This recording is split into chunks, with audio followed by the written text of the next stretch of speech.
Price Lord. என் பேர் வந்து Jayaraj. Price Lord. என்னோட பேர் தீபா. ஜீசஸ்னு தெரியும், ஆனால் வந்து பைபிள் படித்ததில் இது எனக்கு தெரியாது. ஆனால் வந்து எங்களை வந்து கூட்டிகிட்டு வந்தது எங்களோட அண்ணி தான்.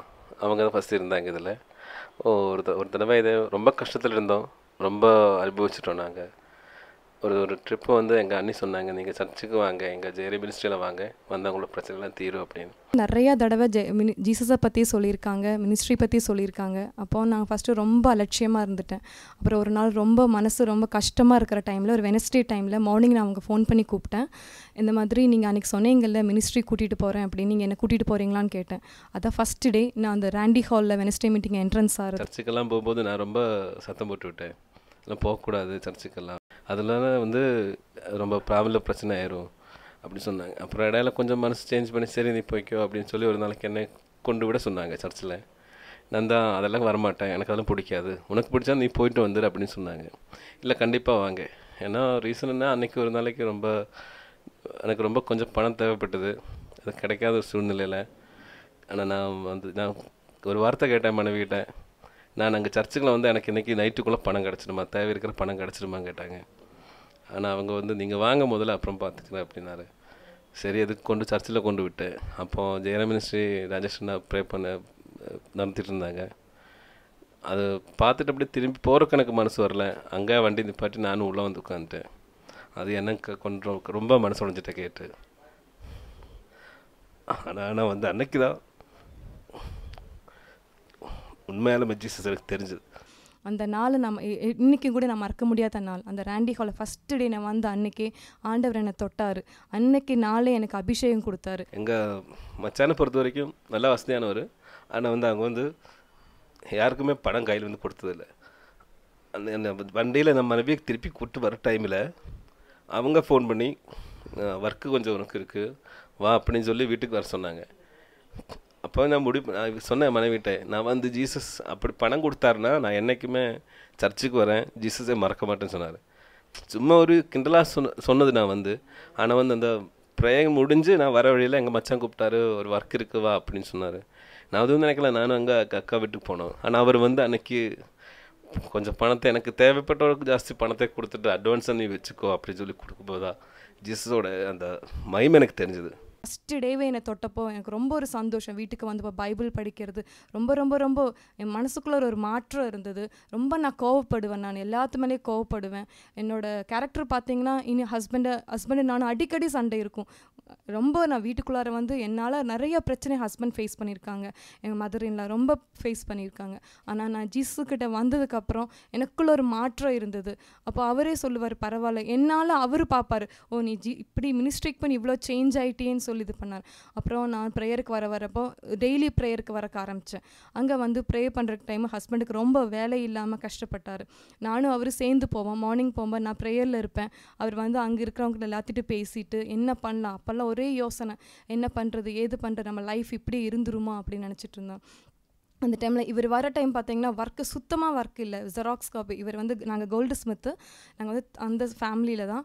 இப்போ இவர் வந்து செயின் வேலை செய்கிறாங்க, ஜெராக்ஸ் எடுத்துகிட்டு வருவார். அப்போ எல்லாத்துட்டையும் அந்த செயின் ஜெராக்ஸ் எடுத்து பிரதர்கிட்ட கொடுத்து ப்ரே பண்ணிவிட்டு அந்த கடைக்கு போவார், நான் இங்கே வேலை வாங்க போகலாமா அப்படின்னு.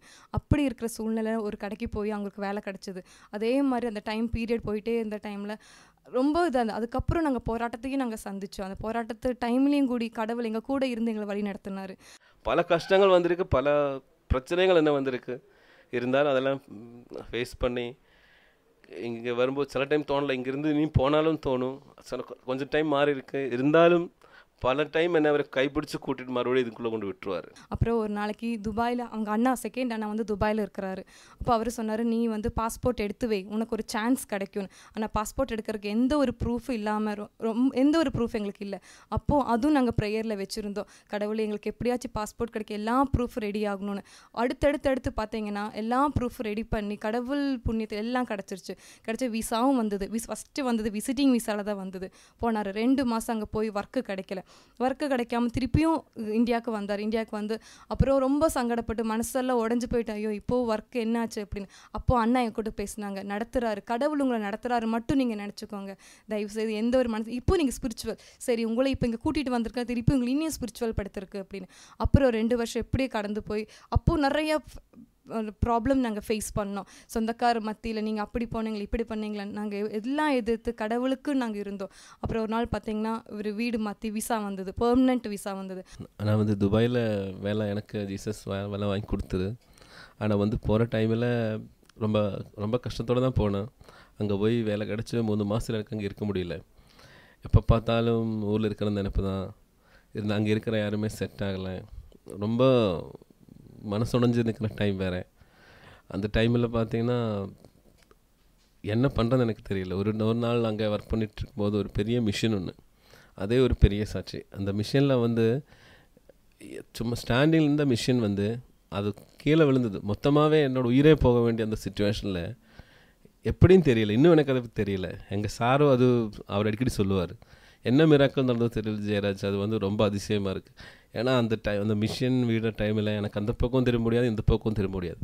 எப்படியோ நான் தப்பிச்சிட்டேன். ஆனால் அந்த மிஷின் கரெக்டாக காலில் விழ வேண்டிய மிஷின் உடம்புல பூரா விழுந்து சத்து போக வேண்டிய, நான் என்னோடய உயிர் போக வேண்டிய டைமில் கை மட்டும் உள்ள மாட்டேன். எனக்கு விரலுக்கு ஒரு சின்ன அடி, அந்த விரலை கொஞ்சம் கட் பண்ண வேண்டும். அதை தவிர வேறு எந்த ப்ராப்ளம் எனக்கு வரல.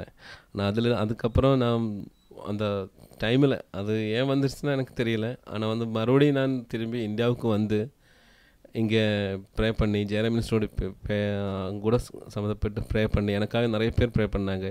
ப்ரே பண்ணி மறுபடியும் நான் திரும்பி துபாயில் போகும்போதும் மறுபடியும் ரொம்ப கஷ்டம், யாருமே இல்லை பேசுகிறக்கூடிய. ரொம்ப சிச்சுவேஷன் ரொம்ப ஹார்டாக இருந்தது.